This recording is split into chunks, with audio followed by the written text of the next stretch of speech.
بالادستی کی حیثیت کیا ہے. اگر سماج دیکھ لیں تو آج سے کل پہ، کل سے پرسوں پہ، اور یہ سماج اس طرح منتوی ہوتے ہوتے تقریباً مہینے بھر کسی قسم کا اتنے بڑے کیسز میں، اتنے اہم کیسز میں اور اتنے برننگ ایشوز والے کیسز پہ کوئی فیصلہ ابھی تک سامنے نہیں آیا. ابھی تک اس قسم کا کوئی ماحول جسے کہتے ہیں کہ عدل و انصاف جو واقعی ہوتا ہوا نظر آئے، اس قسم کا کوئی چیز نظر نہیں آتا ہے.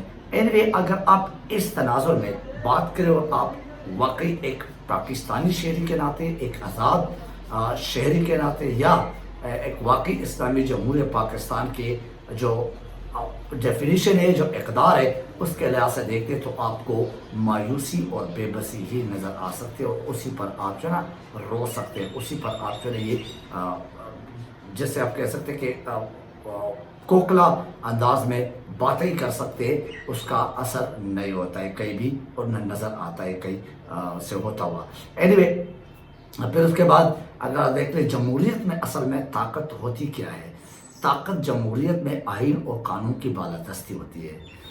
طاقت جمہوریت کے جمہوری سینس میں یعنی آپ عوام کے طاقت سے اور عوام ہی کے جو حقوق ہوتے ہیں، عوام ہی کے لیے جو آپ اقدامات کرتے ہیں، عوام ہی کو خوشحال رکھنے کے لیے، ملک میں خوشحالی جو ہے وہ پھیلانے کے لیے، خوشحالی لانے کے لیے جو اقدامات کرتے ہیں، وہی سب کچھ ہے طاقت کا سرچشمہ. وہی سب کچھ جمہوریت کی طاقت اور جمہوریت کے حسن کا حقیقت میں ایک فلسفہ ہے. لیکن اس کو کون جو ہے وہ ڈیفائن کرے، اور اس ڈیفینیشن پہ کون کس کو آپ سمجھائے، اور کون عمل پیرا ہے یا ہونا چاہیے، وہ ابھی ہمارے بس کا کام نہیں ہے. ہم سب روزانہ بولتے ہیں، ہم سب روزانہ اس کے جو ہے وہ نو ڈاؤٹ اپنے مایوسی کا اظہار کرتے ہیں، لیکن کہ کسی پر اثر بھی ہو رہا ہے کہ نہیں ہو رہا ہے، ہمارے اس بولنے کا کوئی فائدہ نہیں ہو رہا ہے. اینوے لاقانونیت اور انتقامی ہوس میں ظلم، جبر اور آئین و قانون کو جو واقعی کارپیٹ کے نیچے دبایا ہے اور دبایا ہوا نظر آتا ہے، انسانی بنیادی حقوق کی کس ڈٹائی کے ساتھ جو خلاف ورزی ہو رہی ہے، پھر جو خوف و ہراس ہر انسان کے، آپ کسی بھی پلیٹ فارم پہ کسی بھی شخص سے ملے تو آپ کو اندازہ ہو جائے گا کہ واقعی ہر بندہ مایوس اور خوفزدہ نظر آتا ہے.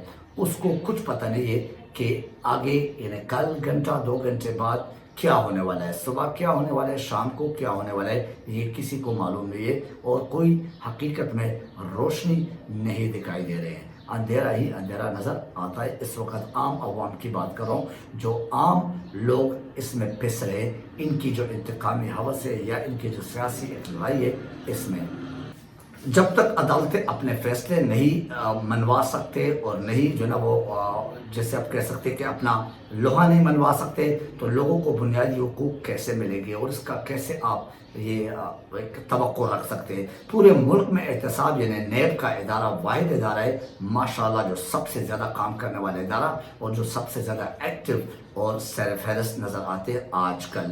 اور اس کے جو کمالات ہیں وہ دیکھ لیں، اس کے جو مینس جب ایکٹیونس کا انداز ہے، اس سے لگا لے کہ ہر روز حکومت میں جو بیٹھے ہوئے لوگ ہیں، مطلب وزیر اعظم اور باقی اس کے ساتھ جو ادھر ادھر بیٹھے ہوئے رائٹ اور لیفٹ پر، تو ان سب کے داماد تک، ان سب کے بچوں تک، ان سب کے اپنے، ان سب کے رشتہ داروں کے، ان سب کے دوستوں کے کیسز ہر روز وہ ختم ہوتے جا رہے ہیں. اینوے وزیر اعظم صاحب کے داماد کے خلاف جو منی لانڈرنگ کا اور اس قسم کے کرپشن کا کیس تھا، وہ بھی آج ماشاءاللہ ختم ہو گیا ہے، وہ بھی غیر قانونی قرار دیا گیا ہے.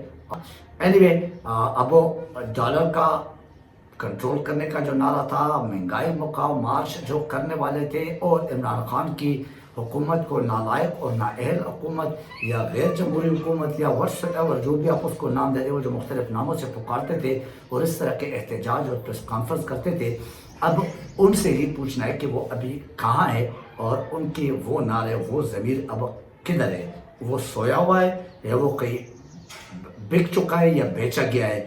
کیا ابھی اس وقت ڈالر کی قیمت واقعی اس وقت سے کم ہے؟ کیا ڈالر کی قیمت کسی کو معلوم ہے کہ اب کیا ہے؟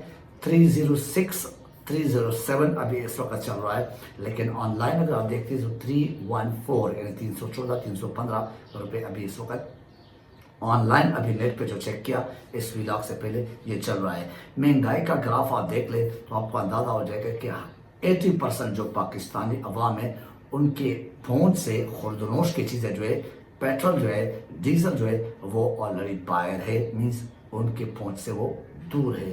اگر خوردنوش کی چیزیں بھی آپ کو نہ ملے اور آپ کو اس طرح جس طرح غیر جمہوری انداز میں پکڑ دکڑ خوف و ہراس اور سارے تقریباً 15 مہینے سارے جو معاملات ہیں وہ صرف اور صرف آپ کو یعنی جو تقاریر ہے، جو اجلاس ہے، جو کانفرنس ہے، جو میٹنگز ہے، بند کمروں میں ہے، اوپن کمروں میں ہے، سب کچھ جو ہے وہ آپ کو اس کے گرد کے عمران خان کو پکڑنا ہے، عمران خان کو دبانا ہے، عمران خان کو بھگانا ہے، عمران خان کے خلاف یہ، عمران خان کے خلاف وہ. تو یہ پھر ملک کیسے چلے گا؟ اگر آپ حکومتی مشینری جسے آپ کہہ دیں یا حکومت کے جو جتنے بھی لوگ ہیں وہ اگر آپ کہہ دیں کچھ اداروں سمیت تو وہ سارے اس کے گرد گھوم رہے اور عمران خان کے زمان پر تک محدود اپنے حکومتی جو جیسے آپ کو طاقت کا مظاہرہ جو نا وہ کر رہے. اس کے علاوہ ان کا عوام کے لیے اس پاکستان کے لیے کسی قسم کا کوئی نظر نہیں آتا ہے.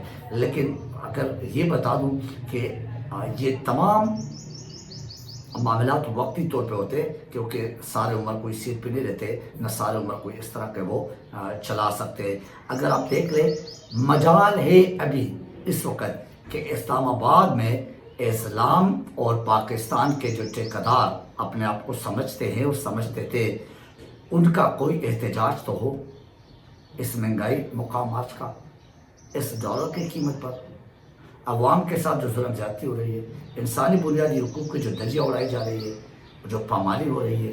تو ان تمام پہ آج وہ لوگ واقعی ایک برننگ کویسچن ہے کہ کدھر ہے؟ کیا قانون اور آئین ابھی دفنایا گیا ہے؟ کیا قانون و آئین صرف اور صرف مخالفین کے لیے ہوتے ہیں یا صرف عام عوام کے لیے ہوتے ہیں؟ اینی وے کوئی پریس کانفرنس کر کے دکھائیں اور ہمیں ثبوت دے دے اس 14-15 مہینوں میں اگر کچھ ہوا جس میں عوام کے مسائل پہ بات ہوئی ہو. تو ان تمام چیزوں کو دیکھ کر پھر مایوسی نہیں تو کیا ہو سکتی ہے. اینی وے حالات اللہ کرے کہ بہتر ہو جائے. آج کے اس ولاگ سے مجھے اجازت دیجیے. اپنا خیال رکھیے، اپنے چینل کا خیال رکھیے. Thank you very much. اللہ حافظ. ناصر.